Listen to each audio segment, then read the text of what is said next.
Straight ahead on Falcon Weekly, spying scandal, the Obama administration comes under fire after world leaders learn that the NSA has been eavesdropping on them.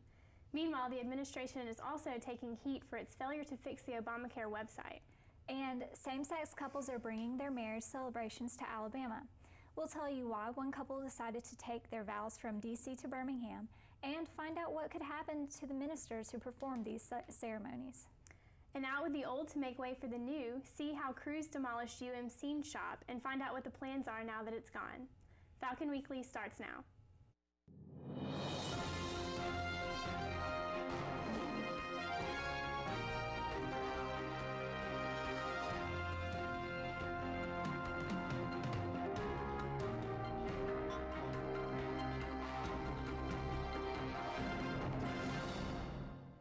Hello and welcome to Falcon Weekly. I'm Heather Buckner. And I'm Amelia Bennett. Thanks so much for joining us.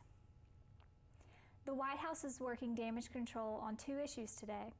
Obamacare's much criticized website was offline for a period of time this weekend, and questions about the NSA's international phone tapping have yet to be answered.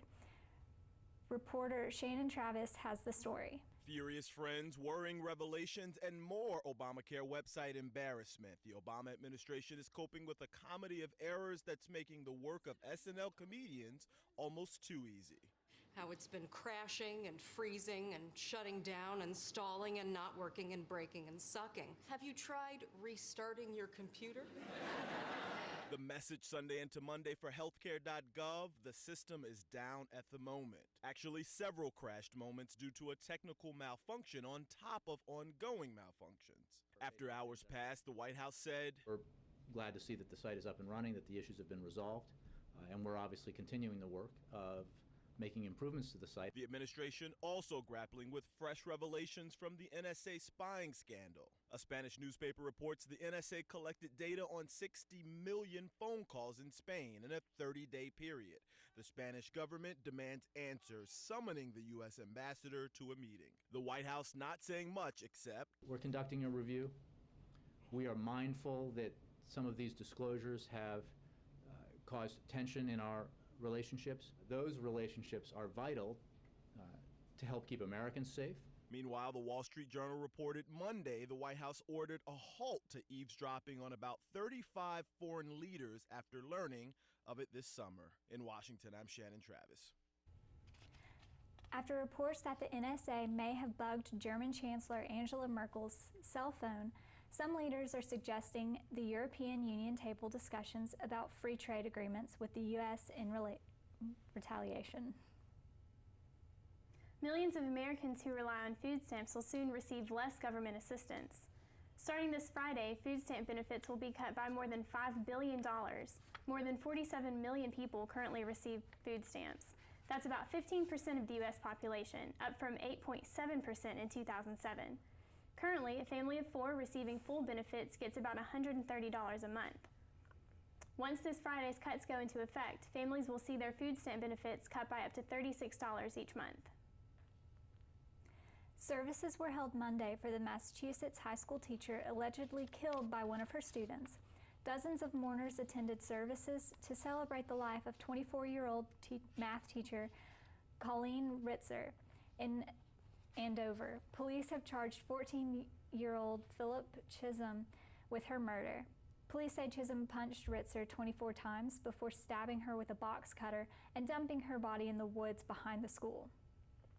Ritzer reportedly asked Chisholm to stay after school because he'd been doodling and listening to music during class.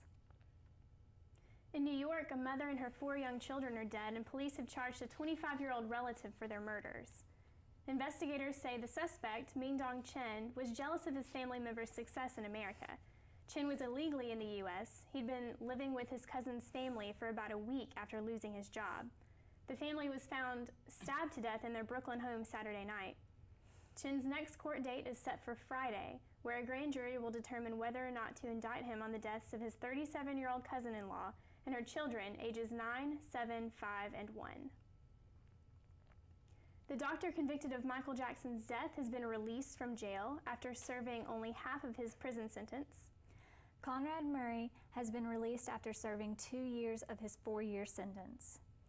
Murray was released at midnight Pacific time from a Los Angeles jail. Murray was convicted of involuntary manslaughter in 2011 after a jury found him guilty of administering a lethal dose of painkiller propofol. California allowed for early release by giving additional credit for time served. It's a real-life Shawshank Redemption. 2 inmates are on the run and 2 have been captured after breaking out of an Oklahoma jail. Authorities were alerted on the jailbreak early Sunday morning when someone called police and said they saw 4 men in orange prison uniforms walking near the courthouse. The Caddo County Sheriff says the inmates escaped by breaking the lock on a maintenance hatch above the shower in their cell. He said they then moved through a crawl space, knocked out a couple concrete walls, and came out in a side room. Officials recaptured the 2 inmates less than 20 miles from the jail. Turning to news from Alabama, a same-sex couple exchanged wedding vows Saturday in Birmingham, despite the refusal of a number of pastors to perform the ceremony. Joe Openshaw and Bobby Prince were officially married in Washington, D.C., but as Methodists from Alabama, they wanted to celebrate with their friends and family here at home. Afterward, the couple talked about their big day. It is a huge milestone.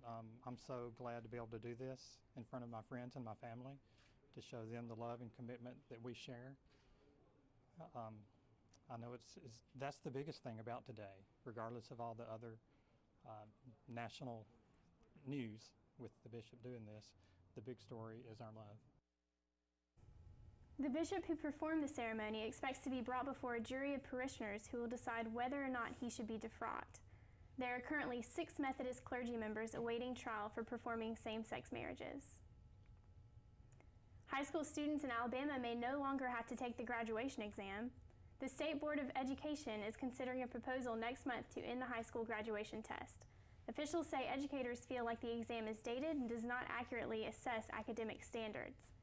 Students normally take the test for the first time in the 11th grade and can take the test many times in order to graduate.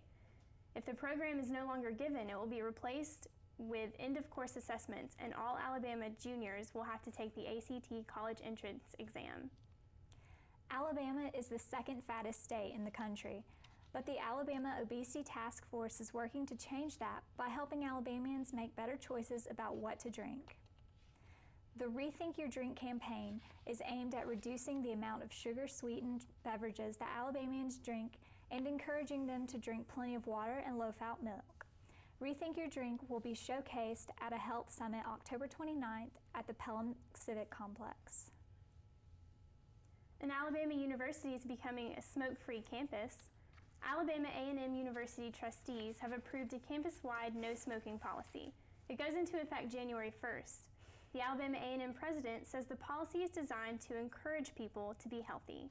Students and faculty will be allowed to use smokeless tobacco products and electronic cigarettes, but they can only be used outside and must be at least 25 feet away from an entrance to a building. The issue of a smoke-free campus has been discussed several times here at the University of Montevallo. Current UM policies allow for tobacco products to be used on campus. However, they cannot be used within 25 feet of the entrance to any building. We were able to get opinions from some students on campus, and their answers varied. However, most were in agreement that Montevallo's campus rule to smoke 25 feet away from buildings is regulated well. In the end, most students agreed that the idea of a completely smoke-free campus was too discriminatory, even though a smoke-free campus would cut down on litter and air pollution. Demolition of the Scene Shop building has begun. A fence was put up on October 25th. It will take about 2 weeks to remove the building. Block Street by the building is closed for a material removal, and students are asked to use caution when passing the site. Today, crews used heavy machinery to start tearing down the 3D building. Professor Lee Summers tells us the history of the building and why their renovation plans changed. I believe it was built in 1908, or there's a plaque that's maybe still there. I know they were going to save it that would say when it was built, but I'm not sure when art and theater acquired the building, but it's been used by theater as a scene shop in the main portion of the building for a long time. And then sculpture, intro to sculpture classes were taught in one wing of it. and there was a little glass studio in the back under a shed. Then around behind it, there was also a foundry and some of the ceramics facilities. There was a raku kiln back there, as well as a bunch of storage underneath the building. And then 2 faculty studios, 2 art faculty studios were in the building. So originally our plan was to renovate this building that we're in now, which is our 3D building. And the 2 buildings together were referred to as the 3D complex. So we got to, I believe it was 60% planning on this building. And as they were looking at a lot of the systems that are connected between the 2 buildings, the plumbing, electrical, and heating, and just all the systems were shared between the 2 buildings. The people who were looking at that and doing the engineering said, wait a minute, this building's not safe. They said apparently a strong wind could have knocked it over. It didn't take much for the building to fall. Take a look as the last bit of the roof comes down.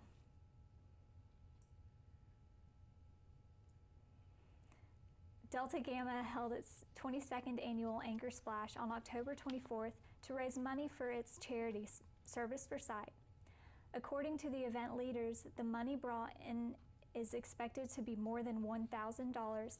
Anchor Splash included many water-themed challenges, such as Save the Mermaid, the Dolphin Relay, a synchronized swimming event, and a raffle for prizes including free meals at Moe's and Chick-fil-A.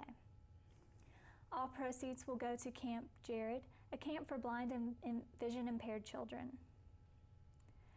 The clocks are ready to fall back this weekend as daylight savings time ends. We'll show you how the time change can affect your schedule and your health. Plus, it's been 1 year since Superstorm Sandy made landfall. Find out what many think should have been done to evacuate more people. These stories and more when Falcon Weekly returns.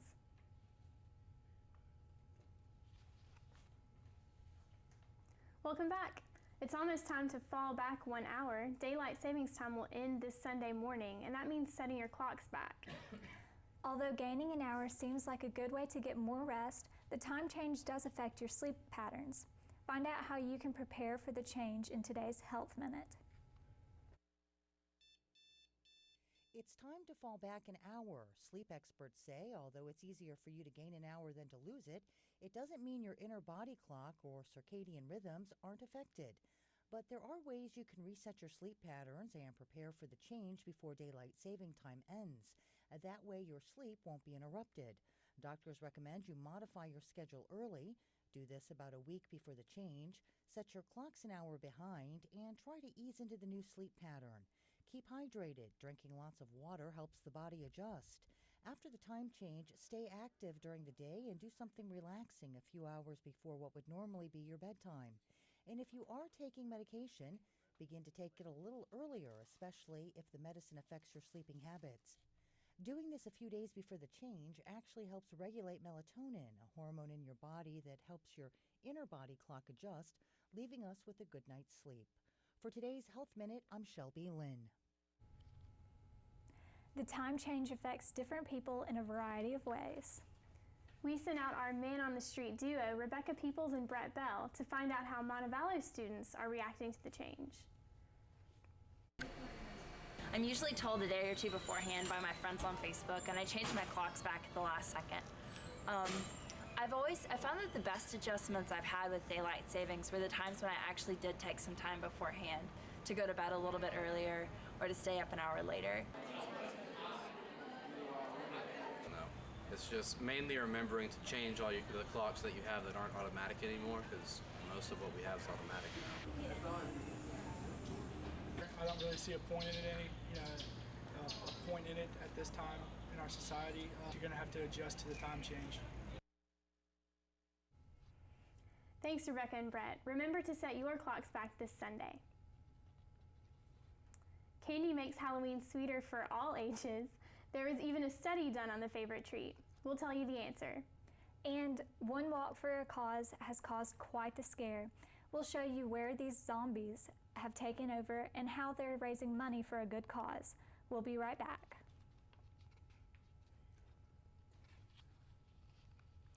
Welcome back. With just a few days left in the month, a favorite holiday is fast approaching. With so many Halloween stories in the news this week, we thought we'd share a few of our favorites. While many of us enjoy dressing up and celebrating Halloween, pet experts are asking pet owners to keep their four-legged friends safe. The Humane Society of America offered a few tips to make sure they stay healthy and happy this Halloween. First, they recommend hiding the candy so they won't be tempted to eat it. Also, never leave pets alone with your decorations, and don't let your pets roam freely when friends are coming over for a party. Remember, your pets can easily be spooked by a scary costume.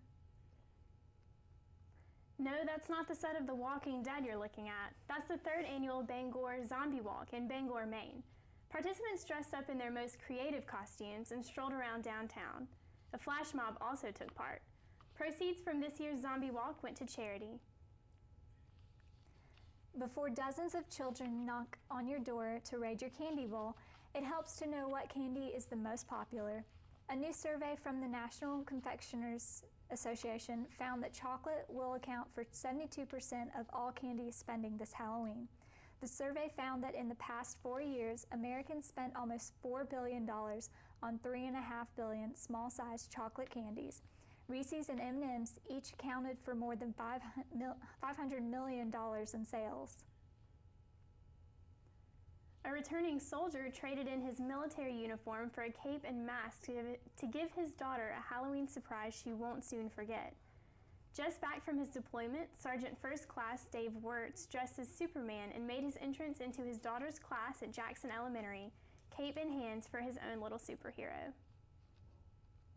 In celebration of Halloween, here are some of the events happening on campus this weekend.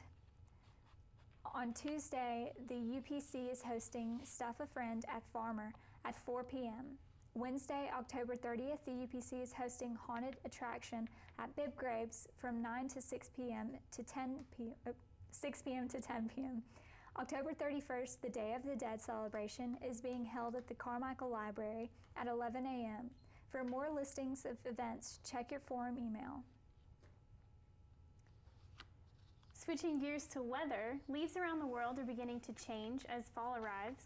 In China, so many visitors have poured into Fragrant Hills Park in Beijing that they're causing traffic jams. Built 827 years ago in the year 1116, Fragrant Hills has gone through many changes throughout the different dynasties. But what draws people today is the blaze of reds and golds that overtake the entire valley during the fall season. According to the park, 72% of the leaves have already changed color, causing traffic jams as people clamor to see them. Fragrant Hills was overwhelmed with more than 200,000 visitors this weekend. This week marks 1 year since Superstorm Sandy slammed into the East Coast. Because Sandy was not classified as a hurricane, the weather warnings only told people to be on the lookout for high floodwaters. Experts say it's hard to tell if using the attention-getting phrase, hurricane warning, would have made a difference, but the National Weather Service is changing its policies because of it. Now, if a superstorm is forming, it can issue a hurricane warning, even if the storm isn't classified as one, hopefully helping more people evacuate before the storm makes landfall.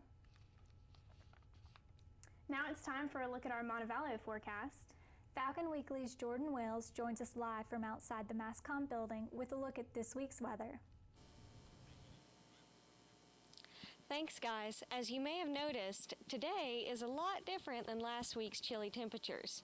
I'm standing outside here today with it being 73 degrees, and it's not going to go any lower than 50 tonight. For the rest of your week, you can expect it to stay like that. Tuesday, it's going to be about 78. Wednesday, it gets all the way up to 80. And Halloween, it will be 76, but you have a 50% chance of your festivities being rained out. And that rain carries into Friday with a 60% chance of rain there. Clears up for Saturday and Sunday as we start heading back into the 60s, with Sunday ending the night with 44 degrees. So take the break and get ready for it to end up being a little bit colder. Back to you guys. Thanks, Jordan. Neil Embry joins us with a look at sports. What do you have for us, Neil? Well, we have a lot going on in the world of sports right now. Montevallo has 2 new school records in cross country, so coming up we'll talk about that. We'll also talk about the crazy endings in the World Series games over the weekend, plus a look at Alabama and Auburn's games. Sports is next. Welcome back to Falcon Weekly. I'm Neil Embry with a look at this week's sports. The Montevallo men's and women's cross-country teams competed in the Peach Belt Conference Championships last Saturday. The women's team finished 5th in the standings behind UNC Pembroke, Clayton State, Columbus State, and first place Flagler College. The men finished 7th as Columbus State claimed the men's title. Montevallo also had 2 school records broken on Saturday. Freshman Cheyenne Thompson set a new school record for the fastest 6K with a time of 21 minutes and 47 seconds, breaking the old record by more than 30 seconds. Senior David Smith set a new school record for the fastest 8K with a time of 25 minutes and 59 seconds. The teams will return to action November 9th at the Division II Southeast Region Championships in Charlotte, North Carolina. Moving to soccer, the Montevallo men's and women's teams were both in action this weekend. The men took on the Palm Beach Atlantic Sailfish. The Sailfish came in 7-2 on the year, led by a potent offense. But the Falcons' defense came up big, leading Montevallo to a 2-0 victory. The women's team played the Georgia College Bobcats. After putting the ball in their own net, the Falcons trailed 2-1 at halftime, but they would tie the game and take it to overtime where it ended in a tie. For a full recap of Montevallo sports, check out Falcon Fever this Wednesday. Games 3 and 4 of the World Series were played over the weekend, and the series between the Cardinals and Red Sox saw 2 wild endings. Let's start with Game 3. Bottom of the 9th, tied game, Boston catcher Jared Saltalamacchia throws to third for the last out and the ball gets away, but the Red Sox do tag the runner at home. However, he is ruled safe after an interference call at third. Take another look.